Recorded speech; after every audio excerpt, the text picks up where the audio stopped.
Neil deGrasse Tyson got condescending with Bill Maher on his podcast. At one point, the astrophysicist implied that Maher changed his politics based on the mood of the day, in other words, insulting his integrity. Hey, I don't agree with Maher on everything, but there's no need to question his motives. This is very different. You cut your teeth in the 70s. What I'm saying is, and you read the room. Okay, but I'll answer you. Read the politics. I didn't read the politics. Yes, you did. How the f*** you know what I did? Because I know your jokes of the era. They were great. deGrasse Tyson was really questioning his integrity by suggesting you read the room, you read the politics. In other words, you're not being authentic. You're just kind of reading the temperature of the country and trying to serve them what they want. Not only insulting his integrity, it's insulting his intelligence. I have given up on any place that doesn't even remotely attempt to believe in free speech and thinks that anything that they hear that they don't like, that they don't agree with, is violence. These people are nuts, and you should be calling them out.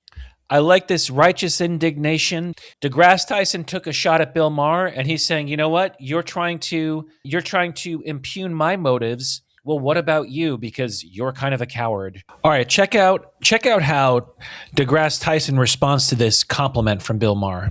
Your field, which I know nothing about, and I know you're a genius in.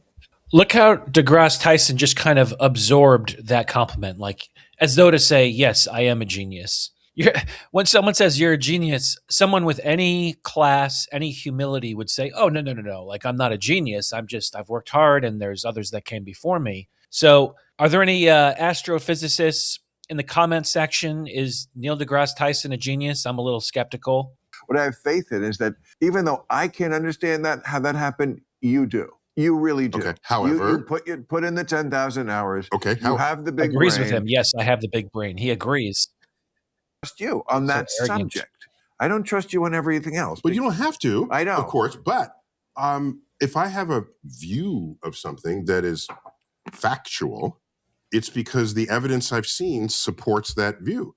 I don't have beliefs. Okay, this is a real leftist trope that they think that what they say is the facts and what we say are crazy opinions. It's very presumptuous because a lot of times the facts themselves are in dispute, obviously, but it's very shit-lib coded to say, well, we follow the evidence. I follow the facts, and whatever you're saying is just some crazy other thing. No. Obviously, people interpret evidence differently. So if anything, deGrasse Tyson, the supposedly big-brained deGrasse Tyson has actually a very naive and simplistic view of the truth.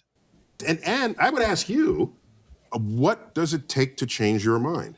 Because I know exactly. Think of what that implies, that all his beliefs are based on the evidence, implying that people that disagree with him they just have kind of like random whimsical beliefs that come out of nowhere. So very presumptuous and very arrogant. People look at the same evidence. That's why they say about doctors, get a second opinion. Because in medicine, it is still an opinion. And the experts disagree. Yes. Why do I feel like Bill Maher is teaching deGrasse Tyson about science and perhaps the philosophy of science, if you will, which is that you should never presume to always have the facts and evidence on your side because people interpret evidence differently depending on a whole number of variables. And that's why there is, as Maher says, there is no the science because we're all fallible. But people like deGrasse Tyson, leftists, shitlibs, they don't see themselves as fallible. They say, oh, we have the facts and President Trump did not cite the evidence. When meanwhile, a lot of these issues that we debate about are open to interpretation, is all I'm saying. And I just like to think that some of us on the right are more humble, that we don't presume to speak in these terms of that we're in possession of the facts and all our beliefs are just on evidence. That is really, it's very presumptuous, it's very smug, and it's very ironic that Bill Maher is the one teaching deGrasse Tyson about how science works.